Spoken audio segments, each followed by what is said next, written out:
ಜಂಪೆ ತಾಳದಲ್ಲಿ ಚಂಡೆ ಇಲ್ಲದಾಗ ಬಿಡ್ತಿಗೆಗೆ ನುಡಿಸುವ ಸಾಹಿತ್ಯ. ಈಗ ಮೊದಲು ಎರಡು ಆವರ್ತನೆ ಸಾಹಿತ್ಯ, ಆಮೇಲೆ ಮೂರನೇ ಆವರ್ತನೆ ಉರುಳಿಕೆ, ಕೊನೆಯ ಆವರ್ತನೆ ಮುಕ್ತಾಯ. ಯಾವ ರೀತಿ ಬರ್ತದೆ ಅಂತ ಹೇಳ್ತೇನೆ. ಮೊದಲು ನಡೆ ಹೇಳ್ತೇನೆ, ಆಮೇಲೆ ಬಿಡ್ತಿಗೆ. ಧೋಮ್ ನಕ್ಕ ತಾಮ್ ತಾಮ್ ಧೀತ ತಾಮ್ ತರಿಕಿಟ ಧೀನ ಧಿನ ಧೀನ ಧಿ. ಧೋಮ್ ನಕ್ಕ ತಾಮ್ ತಾಮ್ ಧೀತ ತಾಮ್ ತರಿಕಿಟ ಧೀನ ಧಿನ ಧೀನ. ಧೀತಕ ತರಿಕಿಟ ಧೀತಕ ತರಿಕಿಟ ಕತ್ತಾಂ ಧೀತಕ ತರಿಕಿಟ ಧೀತಕ ತರಿಕಿಟ ಕತ್ತಾಂ ತರಿಕ ತರಿಕಿಟ ಕಿಟತಕ ತರಿಕಿಟ ಕತ್ತಾಂ ಧೀತಕ ತರಿಕಿಟ ಧೀತಕ ತರಿಕಿಟ ಧಿತಕತನ. ಇಷ್ಟು ಅದರ ಬಾಯಿತಾಳ.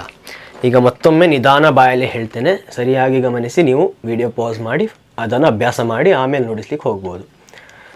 ಧೋಮ್ ನಕ್ಕ ತಾಮ್ ತಾಮ್ ಧೀತ ತಾಮ್ ತರಿಕಿಟ ಧೀನ ಧಿನ ಧೀನ ಧಿ. ಧೋಮ್ ನಕ್ಕ ತಾಮ್ ತಾಮ್ ಧೀತ ತಾಮ್ ತರಿಕಿಟ ಧೀನ ಧಿನ ಧೀನ.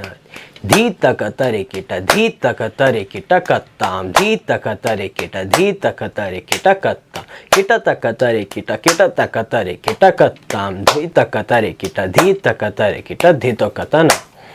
ಈಗ ಮೊದಲು ಎರಡು ಆವರ್ತನೆ ಸಾಹಿತ್ಯ, ಮೂರನೇ ಆವರ್ತನೆ ಉರುಳಿಕೆ, ಆಮೇಲೆ ಕೊನೆಯ ಆವರ್ತನೆ ಮುಕ್ತಾಯ. ಇದನ್ನು ಮದ್ದಳೆ